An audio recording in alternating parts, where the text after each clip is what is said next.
Ibihe byiza kuri wowe wese ukurikiye Story House, reka nizere kumeze neza. Reka nshimire wakoze subscribe nawe utari wayikora, reka nizere kurasiga uyikoze kugira ngo tujye dukomeza kubana mu biganiro bigiye bitandukanye. Nge ndi Diane Mahirwe. Uyu munsi rero mu kiganiro cyacu unshaka ko twiganira ku bintu bigera kuri 4 ugomba gutekereza wowe musore mbere yo gusambana n'umukobwa. Ubusambanyi ni ibintu byeze ku isi, atari mu rubyiruko gusa ahubwo no mu bashesha kanguhe bakabaye bafite inshingano zo kurinda abakiri bato bakababera inzira y'ukuri. Ni ibintu byinje mu buzima bw'abantu bwa buri munsi batitaye ko ari ibidahwitse no kuba byangwa n'Imana kuba yemera.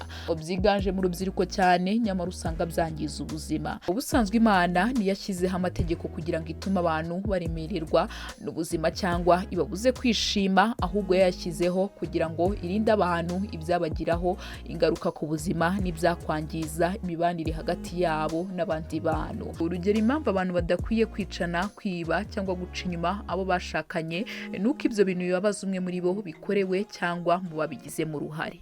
Nubwo waba utizera Imana ariko ujya ubona izi ngaruka tumaze kuvuga haruguru. Ubusambanyi rero buzana ibibazo mu buzima, haba ku mubiri no mu mitekerereze. Ushobora kwandura indwara cyangwa bigasenya uburyo bwawe bw'imitekerereze n'imyizerere. Dore rero ibintu by'ingenzi ukwiriye gutekerezaho nk'umugabo mbere yo kuryamana n'umukobwa mutashyingiranywe cyangwa we musore ugiye kuryamana n'umukobwa. Ni agace na kamwe ku isi uzasanga gashyigikiye ubusambanyi, bufatwa nk'igikorwa kibi gikwiriye gukumirwa mu buzima. Ubusambanyi ni icyaha cyica, cyangiza. Iyo ugikora atihanye kimubuza kujya mu ijuru. Kirakaza Imana, gisenya umuryango n'abashakanye, gikwirakwiza indwara, gicirira gukuramo inda, kigatera icyasha ku bashakanye. Ijambo ry'Imana rivuga ko usambana akwiriye igihano gikomeye. Umuntu wese urenga imbibi zishyirwaho n'amategeko y'Imana bimuzanira akaga gakomeye. Nta kiremwa na kimwe gikwiriye kwigumura ku mategeko y'Imana. Ibyo nabyo ujye ubizirikana mbere y'uko uvuga ngo ngiye kuryamana n'uyu mukobwa tutarashakanye. Icya kabiri kindi uba ukwiye gutekereza ni iki ngiki: wakumva umeze ute undi muntu abikoreye umukobwa wawe cyangwa mushiki wawe? Mbere yo gusambanya umukobwa w'abandi, banza utekereze ko ari umukobwa wundi, ari mushiki wundi, kandi azakura akavamo mama wundi muntu. Banza utekereze uko wakwiyumva umeze igihe hari undi muntu wabikoze umukobwa wawe cyangwa mushiki wawe. Uzasanga kandi abantu baba muri izi ngeso bafuha cyane igihe basanze biba ku bantu babo. Nta gushidikanya ko ikintu cyose ukora mu buzima bwawe akenshi kikugarukira, ujye ukizirikana nacyo. Ibi numara kubitekereza bizagutere gufata abandi nk'uko wifuza ko bafata cyangwa bagufatira bawe.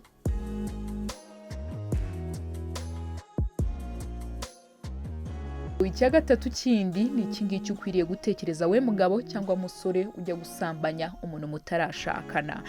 Banza utekereze ku buzima bwawe. Ubusambanyi bugira ingaruka zirimo n'indwara zandurira mu mibonano mpuzabitsina. Buri mwaka abantu barenga miliyoni 10 bavurwa izi ndwara, abandi nabo zikabahitana batanivuje. Izi ndwara zisiga ingaruka zitandukanye zirimo urupfu, ubugumba ndetse n'ibindi. Ese uba witeguye guhangana n'ingaruka zose zakubaho igihe ugize ikibazo utewe n'ubusambanyi? Abantu benshi usanga bananirwa kubyakira, nyamara batarafasha akanya ko kubitekerezaho mbere yo kwishora muri izi ngeso. Ni byiza gutekereza mbere yo kugira icyo ukora.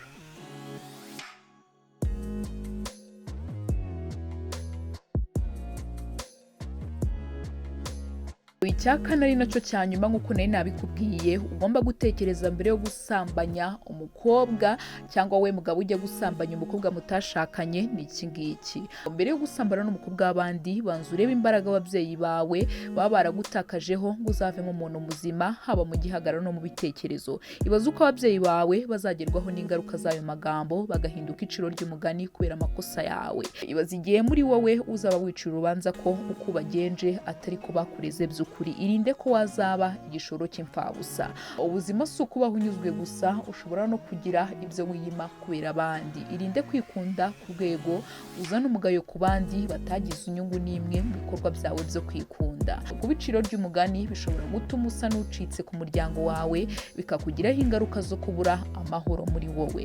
Hari ababikorera mu rwihisho, bityo zimwe mu ngaruka tuvuze haruguru zikaba zitabageraho. Ingaruka zo mu mitekerereze ntizibura uko wabigenza neza kose. Indwara nazo ntiziteguza, ushobora kubigira akamenyero ukazisanga nagaruriro. Ni byiza kubanza gutekereza mbere yo kuryamana n'umukobwa w'abandi kandi mutarashakanye nk'umugabo n'umugore.